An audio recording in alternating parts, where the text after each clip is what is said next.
Important जो है risk है हमारे ऑडिट में वो एसिड हेल्ड फॉर सेल, उसको बारे में हम जो है ना इस पे अब पढ़ेंगे। पहले तो उसकी अकाउंटिंग ट्रीटमेंट देखेंगे, उसके बाद जो है ना उसका ऑडिट रिस्क देखेंगे कि इसमें ऑडिट रिस्क क्या होता है। और ये तकरीबन हर टाइम में पूछा जाता है एग्जामिनर के साथ, मतलब कि एग्जामिनर ये टॉपिक पूछता है तकरीबन। अच्छा, एसिड हेल्ड फॉर सेल क्या होता है, इससे हमारे पास डील करता है IFRS 5। ठीक है, इसका नाम है एसिड बार held for sale and distribution owner and disposal of disposal group and discontinued operation, वो भी इसमें बेसिकली इस स्टैंडर्ड में तीन चीज़ें डिस्कस की हैं। एक एसिड हेल्ड फॉर सेल, अगर सेल के लिए हम रखे जाए। दूसरा, हमने अपने ओनर्स को अगर दे दिया तो कैसे ट्रीटमेंट होगी। तीसरा, हमारे पास डिस्कंटिन्यू ऑपरेशन होता है जिसमें डिस्पोजल ग्रुप भी आ जाता है। खैर वो तो अकाउंटिंग की बातें हैं। सबसे पहले नहीं, इसकी अकाउंटिंग ट्रीटमेंट देखते हैं कि अगर कोई एसिड हेल्ड फॉर सेल होता है तो उसकी अकाउंटिंग ट्रीटमेंट क्या क्लासिफिकेशन है, उसकी मेजरमेंट क्या है। सबसे पहले जो है ना क्लासिफिकेशन देखते हैं। क्लासिफिकेशन में क्या बोल रहा है कि an entity shall classify non current asset held if the following criteria meet. अब तीन कंडीशन हैं, अगर ये मीट होगी तो ही हम एसिड को जो है ना non acid held for cell classify करेंगे। सबसे पहले जो है ना एसेट का कैरिंग अमाउंट जो है ना will be required principal through sale transaction.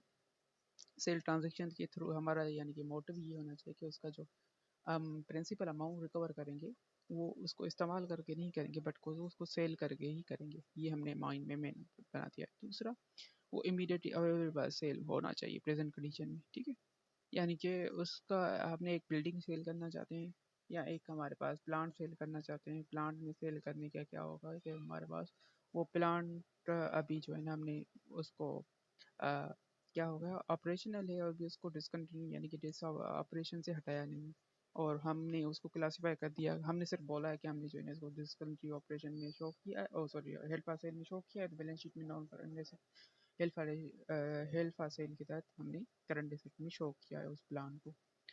तो इमीडिएटली वो सेल में यूज़ में नहीं है, इसलिए जो है ना उसको हम मैनेजमेंट को बोलें कि पहले आप इसको ख़त्म करो, इसके जितने भी प्लांट के ऑपरेशन है ना उसको ख़त्म करें, इसको रेडी टू सेल रखें। ठीक है, तो प्रेजेंट कंडीशन में होना चाहिए। और sale must be highly probable, third condition ये है कि सेल उसकी हाईली प्रोबेबल हो। अच्छा, सेल हाईली प्रोबेबल का मतलब ये है कि ये पांच कंडीशन मीट होना चाहिए। ठीक है, एक प्लांट की या एक एसिड की सेल हाईली प्रोबेबल तब होगी जब ये पांच कंडीशन मीट होंगी। अब ये पांच कंडीशन, सबसे पहले ये है कि appropriate level of management must communicate, यानी कि committed to plan the sale, एक एग्रीमेंट होना चाहिए, एक जो है ना प्लान होना चाहिए। अब ऑडिट पॉइंट ऑफ व्यू से ये प्लान बहुत इंपॉर्टेंट होता है। जब भी कोई एसेट हेल्प फॉर सेल जो है नॉन करंट एसेट को हेल्प फॉर सेल के लिए रखते हैं, जो है ना उसके लिए एक प्लान बनाते हैं जो बोर्ड अप्रूव करता है। ठीक है, और बोर्ड अप्रूव करता है, फिर उसके बाद ये वो सेल करते हैं। अब दूसरा स्टेप, अब ये प्लान बना दिया, बोर्ड ने अप्रूव भी कर दिया। तीसरा स्टेप एक्टिव प्रोग्राम, अब ये जो है ना मार्केटिंग इसको करे एसेट को। ठीक है, मतलब कि एक्टिव प्रोग्राम ये करे कि अपनी सेल करना चाहते तो कोटेशन वगैरह बायर से ले, और उस जो प्लान उन्होंने अप्रूव करवाया वो जल्दी में ख़त्म करने की कोशिश करें। ठीक है, तीसरी कंडीशन ये है कि एक्टिवली उसको मार्केटिंग भी करे, यानी कि बायर को भी ढूंढे, एक्टिवली मार्केटिंग भी करे, बट प्राइस रीजनेबल होनी चाहिए उसके करंट फेयर वैल्यू के बेसिस पे।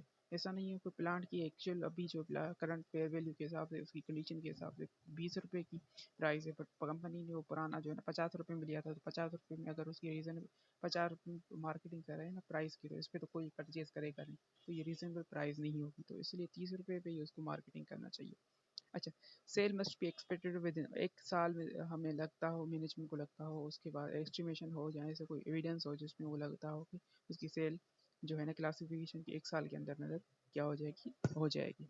और तीसरी जो लास्ट कंडीशन है इतनी इंपॉर्टेंट नहीं है, ये बोला है कि सिग्निफिकेंट चेंज या विड्रॉल अनलाइक का प्लान अनलाइकली हो। ठीक है, अब इस क्लासिफिकेशन के ऊपर मैंने एक एग्जांपल बनाई है, उसको जो है ना डील करता हूँ कि इस क्लासिफिकेशन का क्या मतलब है। सबसे पहले एग्जांपल वन में ये क्या बोल रहा है कि एक कंपनी है, 31 दिसंबर को कंपनी ने कमिट किया एक plan to sell a manufacturing facility. अपना प्लान जो है ना सेल करना चाहती है 31 दिसंबर 2020 पे, और उसने एक बायर भी ढूंढ लिया है। ठीक है, but company does not intend to discontinue operations currently carried out in facility, but उस प्लांट को अभी तक डिसकंटिन्यू नहीं किया, यानी कि प्लांट वो चल रहा है, कोई चीज़ बना रहा है तो अभी तक वो बन रही है। इसके नतीजे में 31 दिसंबर को there is a backlog of an uncompleted customer order, जिसकी वजह से ना अब उसके पास शायद एक ही प्लांट था, जिसकी वजह से उसने अगर हेड फॉर सेल के लिए रखा हुआ है। अब इस प्लांट के रिलेटेड उसके तकरीबन बहुत ज़्यादा बैकलॉग बने हुए हैं कस्टमर के ऑर्डर्स के। मे बी इसने अभी डिसकंटिन्यू किया होगा, तो फिर जो है ना ये जो है ना अब एक महीने के लिए डिसकंटिन्यू किया होगा, बट उसकी वजह से बैकलॉग बन गया। अब क्या हो गया, company will not able to transfer the facility to buyer. अब जो है ना जो इसने बायर ढूंढा था, ये इसको जो है ना ये दे नहीं पा रही, ट्रांसफर नहीं पा रही plant, until it cease to operate the facility and eliminate a backlog of uncomplete customer order। जब तक उसको जो है ना company backlog of incomplete order नहीं कर देती ना, ख़त्म नहीं कर देती ना, तब तक उसको ट्रांसफ़र नहीं करेगी। और this is not act to occur until the spring 2021। तो क्या हमें 2020 में इस प्लांट को हेल्ड फॉर सेल के लिए कंपनी के लिए रखना चाहिए कि नहीं, ये क्वेश्चन है। तो इसका सिंपल आंसर है कि 31 दिसंबर तक अभी तक इसने कंपनी ने क्या नाम है बैकलॉग ख़त्म नहीं किया, बट इसकी कमिटमेंट ये है कि मैं बैकलॉग ख़त्म करने के बाद ही इसको क्लासीफाई करूँगा, फिर ही इसको ट्रांसफ़र करूँगा। तो इसका मतलब ये है कि ये वाली कंडीशन मीट नहीं हो रही कि एसिड जो है ना हमारे पास अवेलेबल हो इमीडिएटली सेल के लिए प्रेजेंट कंडीशन में, ये पूरी नहीं हो रही, जिसकी वजह से ना इसको 31 दिसंबर 2020 31 दिसंबर 2020 को जो है ना हम क्लासीफाई नहीं करेंगे एज हेड फॉर सेल, ठीक है। बट 2021 में अगर ये उसने ये बैकलॉग भी ख़त्म कर दिया और बायर को ट्रांसफ़र कर दिया, तो फिर उस सीन में इसको क्लासीफाई किया जाएगा 2020 के फाइनेंशियल्स में। तो ये था बेसिक एक एग्जाम्पल हमारे पास हेल्प पार्सल की क्लासिफिकेशन के रिलेटेड। अब चलते हैं इसकी मेजरमेंट के ऊपर कि अगर कोई एसेट जो है ना ये क्राइटेरिया मीट करता है, ये वाला क्राइटेरिया मीट करता है, यानी कि इसमें ये 3 कंडीशन और एडिशनली ये 5 कंडीशन मीट करता है, तो उसकी क्लासिफिकेशन उसकी मेजरमेंट कैसे होगी। अब उसकी मेजरमेंट कैसे होगी, उसके लिए जो है ना ये बोलता है अ नॉन करंट एसेट जो क्लासीफाई किया जाए हेल्प सेल की थी, उसको मेजर किया जाएगा लोअर ऑफ जो एक्चुअल उसकी कैरिंग अमाउंट है और fair value less cost sale. इन दोनों में जो लोअर होगा ना उसको उस पे मेजर किया जाएगा non current asset held sale को, ठीक है। और अब ज़रूरी तो नहीं है कि हमारे पास इन दोनों को लोअर में क्या पता कि फेयर वैल्यू लेस कॉस्ट से लोअर हो और फेयर जो करंट उसकी अमाउंट आ रही है वो हायर हो। तो इन दोनों का जो डिफरेंस है ना उसको हम इम्पेयरमेंट लॉस शो करेंगे और इसको रिकग्नाइज करेंगे हम पी&एल में, ठीक है। इनिशियली और सब्सिक्वेंटली राइट डाउन करेंगे फेयर वैल्यू लेस सेल। मतलब ये है कि अगर अभी इसने पहली बार जो है ना इसने कैरिंग अमाउंट में लिया, मे बी ये इस टाइम पे यानी कि मिड ईयर था, बट ईयर एंड पे जो है ना आके इसकी फेयर वैल्यू चेंज हो गई। तो फिर जो है ना अभी इसमें लोअर किया था ना क्या फेयर वैल्यू पे इन दोनों में लोअर, फिर इस दोनों का जो वैल्यू का लोअर आया ना उस अमाउंट को हम लेके जाएंगे ईयर एंड पे जो उसकी फेयर वैल्यू आ रही है। फिर अगर इन दोनों में कोई भी डिफरेंस आ गया, यानी कि यहाँ की लेट सपोज ये कैरिंग अमाउंट थी 7 रुपये और ये थी हमारे पास 8 रुपये, तो इन दोनों का लोअर 7 रुपये, बट ईयर एंड पे जो है ना फेयर वैल्यू इसकी बन गई हमारे पास हमारे पास लेट सपोज 6 रुपये। तो फिर हम 7 रुपये से हम लेके आएंगे इस फेयर वैल्यू पे, बन जाएगी 1 रुपये का जो है ना लॉस रिकॉर्ड करेंगे पी&एल में। अच्छा क्या पता हमारे पास ऐसा भी हो सकता है कि इस टाइम पे केयर वैल्यू थी हमारे पास 8 रुपये, सो केयरिंग अमाउंट ये फेयर वैल्यू थी 6 रुपये। तो इसको लोअर पहली बार जो है ना इनिशियली 6 रुपये पे लेके आएंगे इसको, फिर क्या पता ईयर एंड पे जो है ना ये बन जाएगी हमारे पास फिर से 7 रुपये, तो फिर हम इसको 7 रुपये पे लेके आएंगे। बट इसके लिए ये बोलता है एक चीज़ के if subsequently fair value to cost will increase, अगर increase हो जाते हैं gain shall be recognized P&L only the extent reversal of cumulative impairment loss previously recognized। जो उसको कम्युलेटिव पे यानी कि अब इस यहाँ पर जो है ना हमने इम्पेरिमेंट लॉस 2 रुपये का किया था, यानी कि यहाँ पर तो कोई इम्पेरिमेंट ही नहीं था, बट यहाँ पर इम्पेरिमेंट था 8 रुपये से 6 रुपये पे आके 2 रुपये का इम्पेरिमेंट था। फिर सब्सिक्वेंटली 6 रुपये से मतलब कि आगे बढ़ के 7 रुपये पे आ गया, तो 1 रुपये का गेन आ गया, तो 1 रुपये का गेन हम इस 2 रुपये से माइनस करके यानी कि फिर से 7 रुपये पे लेके आएंगे। बट क्या पता अगर ये 9 रुपये हो जाता ना, तो अब गेन कितना 3 रुपये का, तो हम जो है ना इसमें से सिर्फ इसको 9 रुपये पे लेके तो आते, बट पी&एल में जो गेन रिकग्नाइज करते वो हमारे पास 2 रुपये का हुआ। पर खैर इसका कोई क्वेश्चन आया नहीं हमारे पास। अच्छा नॉन करंट एसेट को हमारे पास जब क्लासीफाई किया जाएगा तो उसके बाद उसको डिप्रिशिएट या अमोर्टाइजेशन नहीं की जाएगी उस डेट से जहाँ से इसको क्लासिफिकेशन की गई है। अच्छा इस पे जो है ना एक और एग्जांपल भी है, मैंने एग्जांपल भी क्रिएट की हुई है कि एक हमारे पास 1 जनवरी पे हम अभी एक कंपनी ने बिल्डिंग अक्वायर की 2 मिलियन की, उसकी यूजफुल लाइफ थी 50 साल। और हमारे पास ये 1 जनवरी 2017 में फिर 31 दिसंबर को ना तकरीबन 3 साल के बाद इसने बिल्डिंग को इमीडिएट सेल के पे लगा दिया। और उस टाइम पे इसकी कॉस्ट सेल थी बिल्डिंग की एस्टिमेट 1 लाख रुपए। अब जब इसने 31 दिसंबर को लगाया तो उसकी फेयर वैल्यू अभी दो केस, अगर फेयर वैल्यू ये 22 लाख है और फेयर वैल्यू 11 लाख है, तो इस केस में मतलब ट्रीटमेंट क्या होगा। अच्छा, सबसे पहले जो है ना हम इसको क्या करेंगे, 17 से लेके यहाँ तक 20 तक हम इसको लेके आएंगे, इसको प्लांट बिल्डिंग को, जैसे नॉर्मली हम पीपी की अकाउंटिंग करते हैं। तो इसलिए जो है ना यहाँ पर मैंने किया किया 1 जनवरी 2017 में कॉस्ट उसकी 20 लाख थी। फिर हर साल जो है ना इसकी डिप्रिसिएशन 40-40 हज़ार से गई, क्योंकि 50 साल इसकी यूजफुल लाइफ थी। तो उस सीन में 2020 तक इसकी कैरिंग अमाउंट आ गई 18 लाख 40 हज़ार रुपये। अब यहाँ पर ये कैरिंग अमाउंट आई 31 दिसंबर को, ठीक है। अब ये इसकी कैरिंग अमाउंट 31 केस 1 में 31 दिसंबर में फेयर वैल्यू इसकी 22 लाख है, तो इन दोनों का लोअर देखेंगे। अब 22 लाख सिर्फ इसकी फेयर वैल्यू, इसमें से 1 लाख रुपए भी माइनस करेंगे तो 22 लाख माइनस 1 लाख रुपए तो 21 लाख रुपए बन जाएगी। इन दोनों में जो लोअर होगा उसको हम एसिड हेल्ड फॉर सेल में क्लासीफाई करेंगे। अब इन दोनों में लोअर 18 लाख है, तो इसलिए जो है ना बिल्डिंग पीपी वाला जो है ना ये क्रेडिट होगा, ख़त्म हो गया, और जो है ना एसिड हेल्ड फॉर सेल वाला अमाउंट आ गया। अब इसमें गेन इसलिए लॉस इसलिए नहीं है क्योंकि हमारे पास जिस पीपी जिस पे रिकॉर्ड हुआ था उसी पे आ गया, ठीक है।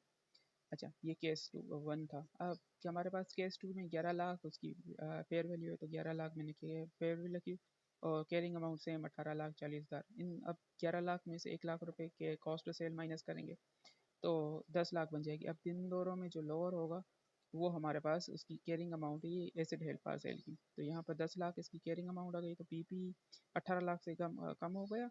और एसिड नॉन पर asset non held asset held non से non current asset held sale जो उसमें बिल्डिंग आ गई, वो तकरीबन आ गई हमारे पास 10 लाख की। और ये तकरीबन 8 लाख 40 हज़ार का हमारे पास इम्पेरिमेंट लॉस रिकॉर्ड हुआ पीएनएल में, ठीक है। अब इसी के यानी के तहत हमारे पास एक और एग्जांपल है। अब इसमें जो है ना अब रिवर्सल होता है। रिवर्सल का क्या मतलब है कि आगे जाके ना अगर हमारा प्लान चेंज हो जाता है, सब्सिक्वेंटली हम उसको सेल नहीं कर पाते, तो इसलिए बोल रहा है if subsequently criteria help us is no longer to meet the entity cease to classify asset held for, तो इसको क्लासीफाई नहीं करना पड़ेगा एसिड को, एंटिटी को। तो if the entity cease to classify asset held for sale then it shall measure lower of. अब इस केस में भी जब ये क्लासीफाई नहीं करेगी non current help for cell पे, तो इस सीन में भी लोअर ऑफ पे एक चीज़ मेजर होगी। वो मेजर क्या होगी, it's carrying amount is carrying amount before classification adjusted in depreciation, amortization, revaluation that will be recognized had asset has not been classified for sale।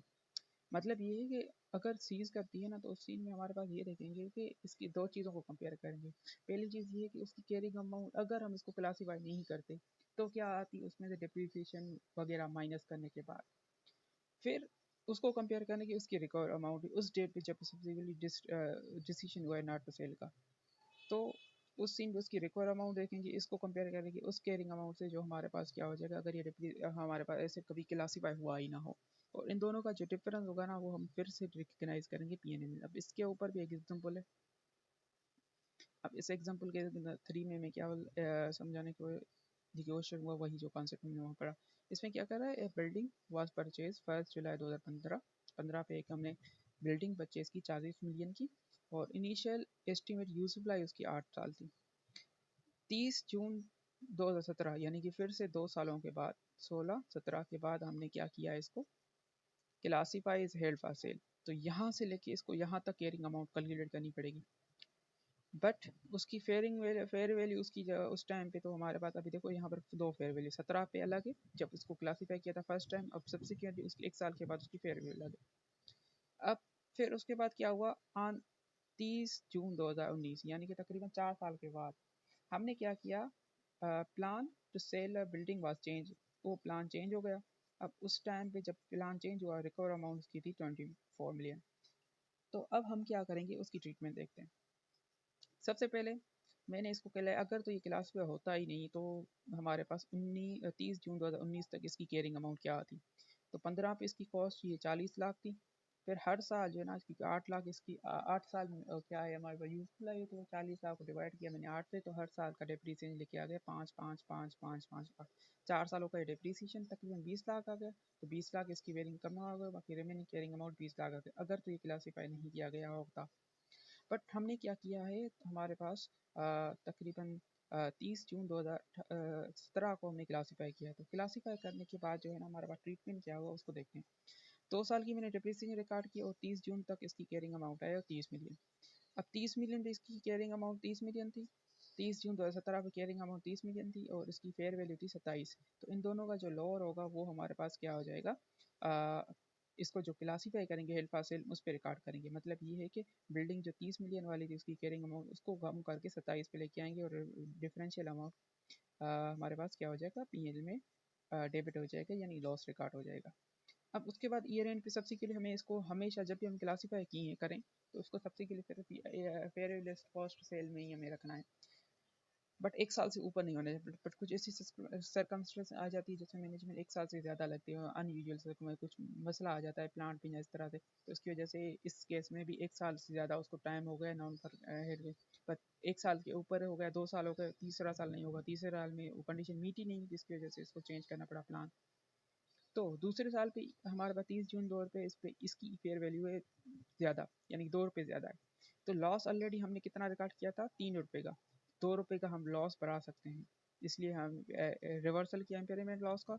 2 रुपये से अभी 1 रुपये बचा है और इसकी वैल्यू बढ़ा के 27 से 29 कर ली। ठीक है, अब हमारे पास 30 जून 2019 को फिर हमने रिक्लासीफाई किया है, मतलब कि इसको जो है ना फिर हम सेल नहीं कर पाए। तो इस सीन में हम फिर मैयर करेंगे जो इसकी कैरिंग अमाउंट करंटली होती अगर ये क्लासीफाई नहीं होता, और करंटली जो है, सॉरी, इस दिन पे जो है ना हम इसको क्या नाम है देखेंगे, जिस दिन हमने इसको नॉन करंट हेल्ड फॉसिल से सीज कर दिया, तो उस दिन हम ये देखेंगे कि उसकी कैरिंग अमाउंट क्या होती अगर वो क्लासीफाई नहीं होता, और उस दिन उसकी रिकवर अमाउंट क्या होगी। इन दोनों में जो लोअर होगा ना इसी पे जो है ना फिर से पीपी रिकॉर्ड होगा। तो इन दोनों में लोअर जो है ना ये 24,000 कहाँ से आया, 24,000 ऑलरेडी गिवन था, ठीक है, इसकी रिकवर अमाउंट। तो 24 वहाँ से, और 20,000 का 20 लाख कहाँ से आ गया, 20 लाख हमने कैलकुलेट किया था अगर ये क्लासीफाई नहीं होगा 4 सालों की डिप्रिशिएट करके ये 20 लाख कैलकुलेट किया था। तो इन दोनों का जो लोअर है वो हमारे पास उस पर अभी रिकॉर्ड हुआ पीपी। तो अभी तो रिकॉर्ड हुआ है 29 पे, 2 27 और 2 ये, तो इसलिए नॉन करंट हेल्ड सेल पर सेल 29 वाला जो है ना क्रेडिट कर लिया, ख़त्म कर दिया, और 20 वाला जो है ना डेबिट कर दिया, और 9 रुपये का जो है ना लॉस फिर से रिकॉर्ड कर दिया 9 मिलियन का। किस डेट पे, 30 जून 2019 को। तो ये केस आ गया हमारे पास, इसमें रिवर्सल भी आ गया और सब्सिक्वेंट मेजरमेंट भी आ गई, क्या नाम इनिशियल मेजरमेंट भी आ गई और सीरीज भी आ गया। तो तीनों केस इस एग्जांपल में कन्वर्ट करने कवर करने की कोशिश की है। अब जो है ना इसका एक इसमें एक कॉन्सेप्ट होता है, ये तो हम इंडिविजुअल एसेट की बात कर रहे हैं बिल्डिंग वगैरह की। डिस्पोजल ग्रुप का मतलब है कि हमने कोई ग्रुप ऑफ एसेट्स को ना हमने हेल्प फॉर सेल के लिए रख दिया है। उस सीन में जो है ना हमारे पास उस समय भी सेम उसी डिस्पोजल ऑफ ग्रुप के लिए भी सेम यही कंडीशन हो जाएगी। एक एसेट के लिए जो कंडीशन थी ये सारे ग्रुप पे देखेंगे और उसकी मेजरमेंट सेम यही होगी, और उसमें भी ये सारी चीज़ें सेम लगेगी। बट ये है कि यहाँ पर ग्रुप ऑफ एसेट्स होगा और उसमें भी यही वाली क्लासिफिकेशन भी यही होगी। ठीक है, अब जो है ना एक आखिरी इसमें कॉन्सेप्ट है वो है डिसकंटिन्यू ऑपरेशंस का। इसकी प्रेजेंटेशन हम करते हैं। ये बेसिकली डिस्पोजल ऑफ ग्रुप ही है, यानी कि पहले सबसे पहले तो डिसकंटिन्यू ऑपरेशन की डेफिनेशन लिखा हुआ है, और जो है ना इसका रिस्क होता है हमेशा ऑडिट में कि डिसकंटिन्यू ऑपरेशन अगर कोई कंपनी ने डिसकंटिन्यू ऑपरेशन किया है तो क्या नाम है उसमें रिस्क ये है कि उसने ये डेफिनेशन मीट नहीं की हो। अब ये डेफिनेशन क्या है, discontinue operation is a component of entity that is either has been disposed of or classified as held for sale। या तो उसको हमने ऑलरेडी डिस्पोज ऑफ कर दिया है, या तो उसको क्लासीफाई किया गया है हेल्ड फॉर सेल के लिए।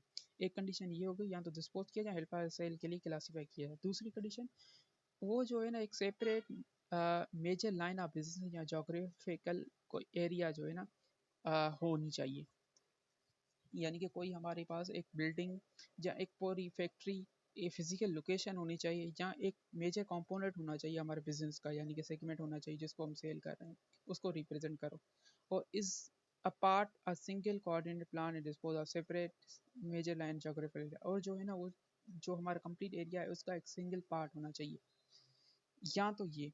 अब इसकी पहली कंडीशन ये है यानी कि उसको क्लासीफाई किया हेल्ड फॉर सेल। उसके बाद दूसरी सबसे कंडीशन ये कि या तो ये ऑपरेशनल प्लान होना चाहिए, या तो मेजर सारे ग्रुप में एक वो होना चाहिए, उसका मेजर लाइन ऑफ बिजनेस होना चाहिए, या तो हो हमारे पास एक सी सब्सिडरी हो जो एक्सक्लूसिव हमने सेल के लिए ही यूज़ की हो, तो उसको हम क्या बोलेंगे, डिसकंटिन्यू ऑपरेशंस। बट इम्पॉर्टेंट ये है कि ऑडिट पॉइंट ऑफ व्यू से ये जो पहली पॉइंट है ना, मेजर पॉइंट हो, और दूसरा क्लासीफाई किया हेल्ड फॉर सेल के लिए। अगर क्लासीफाई किया गया है हेल्ड फॉर सेल के, तो इसके लिए जो है ना, इसको ये वाली कंडीशन भी मीट करना ज़रूरी है। ठीक है, यानी कि ये कंडीशन भी मीट होगी, उसके बाद एक तो ये हेल्ड फॉर सेल के लिए क्लासीफाई किया जाएगा। फिर उसके बाद ये भी कंडीशन मीट होनी चाहिए, represent separate major line of business geographical area of operation, ये लाइन भी इसको बन गई। ये वाले इंपॉर्टेंट नहीं है दो कंडीशंस, ये यानी कि कभी तकरीबन मैंने नहीं देखा कि पूछी हो उसने, बट ये ज़्यादा पूछता है कि जो है ना, ये हमारे पास इसमें रिस्क ये होता है कि ये वाली कंडीशन मीट नहीं करेगा। अच्छा, इस पे भी है ना, इसको अगर डिसकंटिन्यू ऑपरेशन हमें क्लासीफाई किए करते हैं किसी पार्ट को या किसी को एक मेजर लाइन ऑफ बिजनेस को, तो उस सीन में जो हमें कैसे डिस्क्लोज करना है अपने फाइनेंशियल्स में, उसके लिए मैंने एग्जांपल बनाई। अच्छा, एग्जांपल ये है कि एक कंपनी है लेक्सा लिमिटेड के नाम से, इसकी 3 डिवीजन है, डिवीजन 1 2 3, ABC। ठीक है, अब इसके बारे में इंफॉर्मेशन, एडिशनल इंफॉर्मेशन ये दी गई है कि डिवीजन ए जो है ना, इसको क्लासीफाई किया गया था 2016 में हेल्ड फॉर सेल के लिए, बट जो है ना 2017 में हम इसको सेल नहीं कर पाए, तो इसको सीज किया गया क्लासिफिकेशन। तो इसकी प्रेजेंटेशन कैसे होगी दोनों साल में, 2016 में कैसे होगी, 2017 में कैसे होगी, उसको देखेंगे। तो ये है उसकी प्रेजेंटेशन। अब पहले 2016 में जो है ना, हमारे पास पहले देखते हैं इसका इफेक्ट फाइनेंशियल फाइनेंशियल पोजीशन है, बैलेंस शीट में क्या आएगा, फिर उसके बाद इनकम स्टेटमेंट में क्या आएगा। तो पहली डिवीजन जो है ना, 16 में इसको क्लासीफाई किया था, तो बैलेंस शीट में हेल्ड फॉर सेल करंट से एसिड में ये शो होगी। पर 17 में इसको यानी कि सीज कर दिया, तो इसलिए जो है ना ये नॉर्मल ट्रीट होगी, यानी कि फिर ये पीपी बन जाएगी, या करंट करंट एसेट से नॉन करंट एसेट बन जाएगी। और कंप्रिहेंसिव इनकम बेस की प्रेजेंटेशन ये से होगी कि 16 में हमारे पास इसको कंटिन्यू ऑपरेशन में दिखाना है, क्योंकि अभी तक हमने सेल नहीं किया। वो 17 में तो सेल ही नहीं करवाया, इसलिए जो है ना इसको भी कंटिन्यू ऑपरेशन में ही दिखाना है बैलेंस शीट में। ठीक है, ओ सॉरी, P&L में।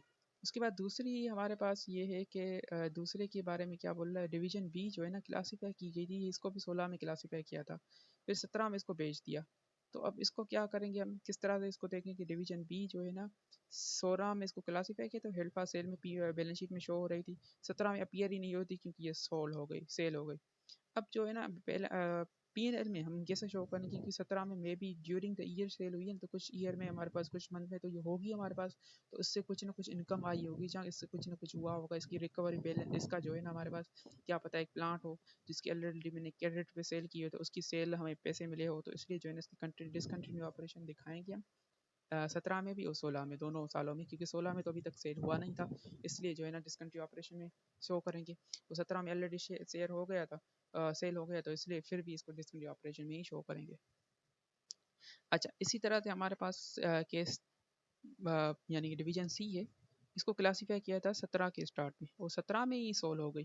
तो इसकी जो है ना हमें क्या नाम है प्रेजेंटेशन कैसे करनी पड़ेगी 17 में, 16 में तो ये नॉर्मल यानी कि नॉन करंट एसिड ही शो होगी, पर 17 में जो है ना हमारे पास ये अपीयर हो जाएगी क्योंकि ये सोल्व हो गई। अब बैलेंस शीट में P&L में कैसा होगा, इसको इसके ऑपरेशन डिसकंटिन्यू में शो करेंगे 16 में। ठीक है, और इसी तरह से हमारे पास 17 में भी डिसकंटिन्यू में ही शो करेंगे। तो ये बेसिकली इसकी अकाउंटिंग ट्रीटमेंट थी एसिड हेल्ड फॉर सेल के लिए। ये आएगी तो ही इसके ऑडिट रिस्क हम देखेंगे। अब देखते हैं इसके ऑडिट रिस्क। अब इसमें जो है ना ऑडिट रिस्क मेजरली 3 है, क्लासिफिकेशन के रिस्क का, मेजरमेंट का रिस्क है, और डिस्क्लोजर का रिस्क है। फिर जो है ना मैंने यहाँ पर प्रोसीजर्स कुछ यानी कि लिखे हुए हैं, जो क्लासिफिकेशन और पहले बेसिक अंडरस्टैंडिंग की, फिर क्लासिफिकेशन पे है, फिर मेजरमेंट पे, फिर प्रेजेंटेशन में। मेजरमेंट जो हम करते हैं lower of carrying amount and fair value cost to sell पे।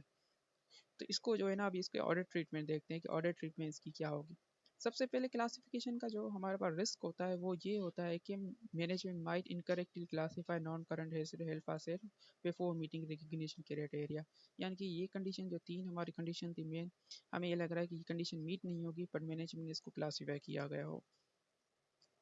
ये पहला रिस्क है हमारे पास इसमें नॉन करंट एसेट। तकरीबन यही के रिस्क जो है ना क्वेश्चन में भी पूछता है। और दूसरा इसी में क्लासिफिकेशन में एक और हमारे पास बेसिकली ये रिस्क डिप्रिसिएशन का है, ठीक है।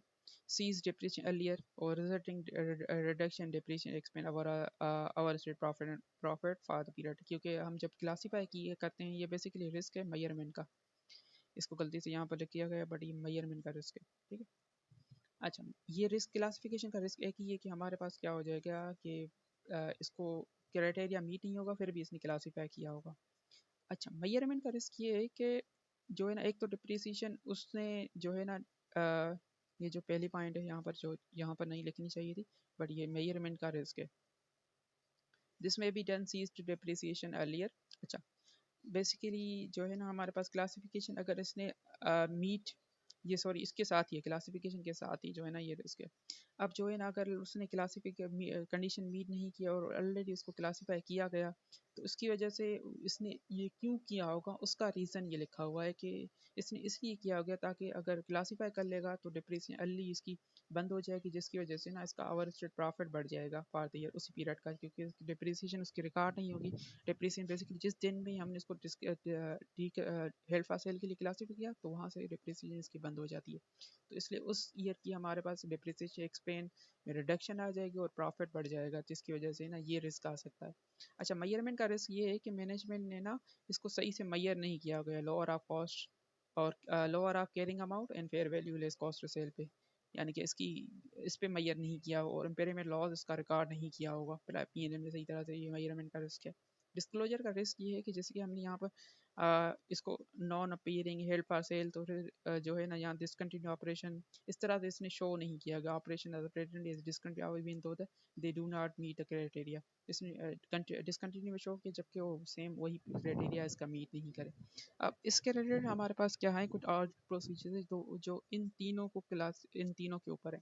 सबसे पहले जो है ना हम बेसिक अंडरस्टैंडिंग लेंगे कि जब भी ऐसे कोई मैनेजमेंट हेल्ड फॉर सेल के लिए करती तो हमने जो ये ना चार प्रोसीजर्स करने होते हैं। सबसे पहले हम अंडरस्टैंडिंग लेंगे management policy classify held for cell के लिए आप क्यों, फिर उसके बाद इसमें रीज़न भी पूछेंगे कि आपने क्लासीफाई क्यों किया है। फिर उसको अकाउंटिंग पॉलिसीज को कंप्लाई जो उसने बताया उसको जो है ना कंपेयर करेंगे IFRS 5 के अकाउंटिंग पॉलिसी से। फिर अगर तो उसमें हमारे पास उससे जो है ना नेचर पूछेंगे, रीज़न पूछेंगे आपने क्लासीफाई क्यों किया गया। Discuss management the nature and reason for classifying specific asset as held for sale, ये पूछेंगे। चौथा ये कि whether any indicator management biases, यानी कि ऐसा तो नहीं लग रहा कि इसने क्लासीफाई इसलिए किया ताकि हमारे पास प्रॉफिट बढ़ जाए या इस तरह का, क्योंकि ये जो है ना मैनेजमेंट लोन या फाइनेंस शो करना था जिसकी वजह से डिप्रिसिएशन, तो इस तरह का कोई कंडीशन तो नहीं है। यानी कि अगर हमारे पास ऐसा है कि मैनेजमेंट ने एक एसेट को नॉन करंट हेड्स पर सेल कर दिया उसी ईयर में और उसी ईयर में वो लोन ऑपरेट करना चाहती, तो ये एक फ्रॉडुलेंट फाइनेंशियल रिपोर्टिंग हो सकती है, उसका रिस्क बढ़ जाता है यहाँ पर। इसलिए जो है ना इसको हम इंडिकेटर को भी देखेंगे कि ऐसा कोई इंडिकेटर तो नहीं है। अच्छा, ये वाली चीज़ें हो गई। फिर जो है ना अभी क्लासिफिकेशन के ऊपर जो है ना हमारे पास कुछ प्रोसीजर्स है। सबसे पहले जो है ना बेसिकली हमें पहले देखें कि जैसे कि हमने ऊपर कंडीशन पहले कि asset held for cell immediately available for sale होना चाहिए प्रेजेंट कंडीशन में। तो सबसे पहले फिजिकली हम एसेट की एसेट को देख लेंगे कि क्या है उस नॉट इन ऑपरेशन यूज़ है और इमीडिएटली सेल के लिए है। दूसरा जो है ना उसका बोर्ड मिनट्स देख लेंगे, उसकी अप्रूवल देख लेंगे कि इस एसेट को सेल करने के लिए बोर्ड ने अप्रूव किया है कि नहीं किया। तीसरा जो है ना जिस इसने बोर्ड का जो अप्रूवल होगा उसमें मैनेजमेंट ने क्या किया होगा, मैनेजमेंट से उसके रिलेटेड रिप्रेजेंटेशन ले लेंगे कि आप जो है ना इसको कमिटेड हैं सेल करने के लिए। चौथा प्रोसीजर ये है कि चेक करेंगे कि एंटिटी ने कोई बायर ढूंढ लिया है इसको सेल करने के लिए ताकि सेल कंप्लीट हो जाए। और फिर अगर बायर ढूंढ लिया है तो उनके दरमियान में क्या निगोसिएशन एंड करस्पॉन्डिंग हो रही है ये उसको एग्जामिन करेंगे। फिर उसके रिलेटेड इंस्पेक्ट करेंगे engagement letter with property agent. अगर प्रॉपर्टी एजेंट वगैरह अगर बायर नहीं ढूंढा तो किसी प्रॉपर्टी एजेंट वगैरह से तो कोई कॉन्ट्रैक्ट कर रहे होंगे तो उसका लेटर वगैरह देख लेंगे। और ये वेरीफाई कर लेंगे कि जो उसके साथ लेटर लिखा हुआ है क्या वो एसेट जो है ना 12 मंथ के अंदर क्लासिफिकेशन डेट के अंदर ही उसको जो है ना ट्रांसफ़र किया जाएगा और पेमेंट देख लेंगे उसकी कंपनी ने रिसीव की है कि नहीं की। फिर उसके बाद हम ये भी देखेंगे अगर 12 मंथ के बाद वो क्लासीफाई करने में फेल हो जाती है तो उसको रिक्लासीफाई भी करना होगा एसेट को। तो ये बेसिकली 8 प्रोसीजर बेसिक हम देखेंगे। उसके बाद मेजरमेंट के प्रोसीजर्स क्या हो जाएंगे, वेरीफाई करेंगे एसेट जो है ना मेजरमेंट उसकी की गई है लोअर ऑफ कैरिंग अमाउंट और fair value cost to sell. अब लोअर ये कैरिंग अमाउंट हम उसकी निकाल सकते हैं, कुछ रिकैलकुलेट कर लेंगे। फेयर वैल्यू कैसे निकालेंगे? फेयर वैल्यू जो है ना उसके लिए हम जो है ना ऑब्टेन करेंगे fair value report from independent valuer और उसको कंपेयर करेंगे कैरिंग अमाउंट से। फिर उसके बाद जो है ना अब फेयर वैल्यू निकालने के लिए जो उसने अजम्पशंस ली हुई है उसको भी हम क्या करेंगे, एवल्यूट कर लेंगे और उसकी रीजनेबल देख लेंगे कि अजम्पशन कौन सी है वो सही है, यानी कि मार्केट के इंडस्ट्री के रिलेटेड है कि नहीं है। उसके बाद जो है ना हमारे पास रिव्यू करने के मैनेजमेंट की अजम्पशन रिगार्डिंग टू एक्सपेक्टेड, यानी कि सेल हमने कर दी तो इसकी प्रोसीडिंग कब आ जाएंगी, मैनेजमेंट ने कुछ तो अज्यूम किया होगा, 1-2 महीने कितने साल उसको देख लेंगे। अब रिकैलकुलेट कर लेंगे कैरिंग अमाउंट, यानी कि डिप्रिसिएशन वगैरह जैसे नॉर्मल उससे यानी कि उस एसेट की परचेज प्राइस ढूंढ लेंगे और परचेज प्राइस ले लेंगे और उसके बाद जो है ना डिप्रिसिएशन मेथड देख के उसकी डिप्रिसिएशन रिकैलकुलेट करेंगे और carrying amount basically carrying amount की रिकैलकुलेट करेंगे। फिर कोई अगर इम्पेरिमेंट लॉस आ रहा है फेयर वैल्यू और इसको कंपेयर करने में उसको देखेंगे इम्पेरिमेंट लॉस जो है ना करेक्टली रिकग्नाइज किया गया है प्रॉफिट लॉस में कि नहीं। उसके बाद जो है ना हम कंफर्म कर लेंगे कि जब एसेट को हेल्ड फॉर सेल के लिए क्लासीफाई किया गया तो डिप्रिसिएशन इसकी उसी दिन से रोकी गई है, उससे पहले कोई किसी और डेट से इसको जो है ना रोकी गई है डिप्रिसिएशन। फिर हम डिप्रिसिएशन को एनालिटिकली भी देख सकते हैं कि करंट ईयर जब इसको क्लासीफाई किया गया तो डिप्रिसिएशन एक्सपेंस क्या आ रहा था और उससे पहले डिप्रिसिएशन एक्सपेंस क्या आ रहा था, यानी कि एनालिटिकली भी देख लेंगे। अब प्रेजेंटेशन और डिस्क्लोजर में हम ये देखेंगे कि फाइनेंशियल स्टेटमेंट में जो है ना एसेट को सही से प्रेजेंट किया गया अंडर करंट एसेट में, ठीक है। और उसके बाद जो है ना हम देखेंगे अगर तो कोई डिसकंटिन्यू ऑपरेशन है तो उसके लिए जो है ना हमें देखना पड़ेगा कि प्रॉफिट एंड लॉस में उसने जिस तरह से ऊपर हमें डिसकंटिन्यू में शो किया है कि नहीं किया लास्ट ईयर में और करंट ईयर में। अगर सेल हो गया है तो हमारे पास लास्ट ईयर में भी उसको डिसकंटिन्यू में शो करना पड़ेगा, करंट ईयर में भी हमारे पास डिसकंटिन्यू में ही शो करना पड़ेगा। फिर इसके रिलेटेड कुछ स्पेसिफाइड स्टैंडर्ड के कुछ डिस्क्लोजर हैं, ये भी देख लेंगे कि ये डिस्क्लोजर उसने दी हुई है कि नहीं। जैसे कि डिस्क्रिप्शन ऑफ एसेट डिस्पोजल, यानी कि जो एसेट सेल कर रहे हैं उसकी डिस्क्रिप्शन दिख लेंगे। उसके बाद ये डिस्क्लोज क्यों कर रहे हैं यानी सेल क्यों कर रहे हैं उसको उसके बारे में लिख लेंगे, ये मैनेजमेंट लिखती है। फिर गेन और लॉस भी वहाँ पर शो करवाते हैं और उससे रिलेटेड कोई कैश फ्लो अगर आ रहा है तो वो भी वहाँ पर मेंशन करना होता है। तो ये सारा कुछ था हमारे पास एक एसेट हेल्ड फॉर सेल के लिए कि अगर ऐसे एसेट हेल्ड फॉर सेल हो उसकी अकाउंटिंग क्या होगी, फिर उसके रिलेटेड जो है ना ऑडिटिंग रिस्क क्या है हमारे पास। ये सब कुछ मैंने यहाँ पर इस पे कवर करने की कोशिश की।